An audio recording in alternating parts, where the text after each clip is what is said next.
Friends नमस्कार आपण मानकु मोर channel Indian flavour को बहुत बहुत स्वागत जनाउछि। आज मु आनी बिना पियाज और रसुण रे तैयारी मंदिर परी घांट तरकारी जे कोनोसी पूजा पर्व रे बनातु एही परिबा घांट।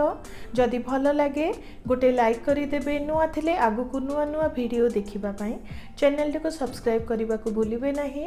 हेले चलंतु आज रही रेसिपी को स्टार्ट करिबा। घांट पाई एही सबु परिबा को नेइछे। एठी देखंतु खंडे कखार को एही परी छोट छोट खंड रे काटी नेइछे। अल्प टिके बीन्स, माटी आलू, गाजर और पोटल को नेइछे।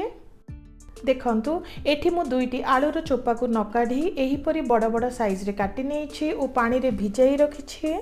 कंचा कदली मध्य कला हो जाए तो एठी मु गोटे कदली को भल भाबरे सफा कला परे एही परी काटी पानी रे भिजाई रखिछे। सेही परी दुईटी बाइगण को नेइछे। एठी मु दुईटी टमाटो को काटी नेइछे। शेषरे देखंतु तीन प्रकार चना, धला मटर, कला चना और काबुली चना को भिजाई नेइछे। प्राय गोटे कप हेबो चना को नेइछे। प्रथमे गोटे ब्लेंडर रे छोटिया खंडे अदा को नेउछे। एबे सेथिरे दुईटी कंचा लंका ता सह टमाटो खंड को देई दबा। एबे दरकार हिसाब रे पानी देई चिकण करी बाटी नेउछे। देखंतु टमाटो बटाटी रेडी हे गला। फ्रेंड्स तरकारी को आज आमे कुकर रे बनाइबा। प्रथमे कुकर रे भिजा चना और पनीपरिबा को देई दबा। फ्रेंड्स घांट तरकारी को एही परी कुकर रे करिबा द्वारा शीघ्र होई जाए, तार टेस्ट मध्य आसी थाए। फ्रेंड्स परिबा खंड को देला परे सेथिरे आधी चामच हेब लूण और अल्प टिके हळदी गुंड को दबा। एबे दरकार हिसाब रे सेथिरे पानी को दबा। इठी मु गोटे ग्लास हेब पानी को देउछि। पानी को देला परे भल भाबरे सब को मिसाई नबा। एबे कवर करी नै हाई हीट रे दुईटी फिसल रे सिजाई नेउछे।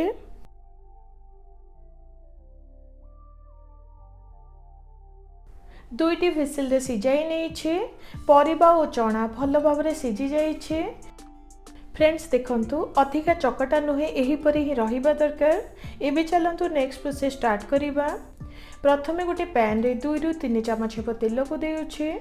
तेल गरम हैला परे सेथिरे गोटे सुखिला लंका, अल्प किछि सुखिला मसला, गोटे चमच हेब पंचफुटण, ता सह गोटे तेजपत्र, अल्प टिके हेंगु को देई अल्प समय पई भाजी नेउछि।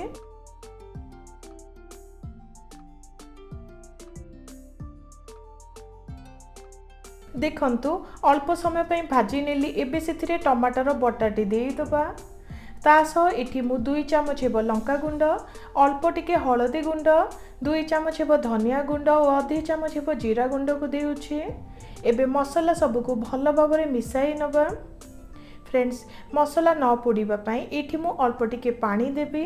एबे लो रु मीडियम हीट रे मसला सब को प्राय 2 रु 3 मिनिट पई कसी नबा। जहा द्वारा मसला टिके कसी जिवो, तार टेस्ट भल आसी थाए। देखंतु मसला भल भाबरे कसी गलाणी। सेथिरु तेल बाहरिबा को स्टार्ट कलाणी। एबे सेथिरे सिजा परिबा और चना को देई दबा।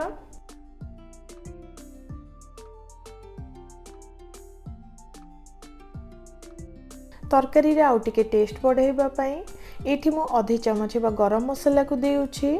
स्वाद अनुसार अल्प टिके लूण, ता सहित अल्प टिके घी को दबा, जहा द्वारा सुंदर बास्ना और टेस्ट आसीबो। एबे भल भाबरे सब को मिसाई प्राय 4 रु 5 मिनिट पई रांधी नबा।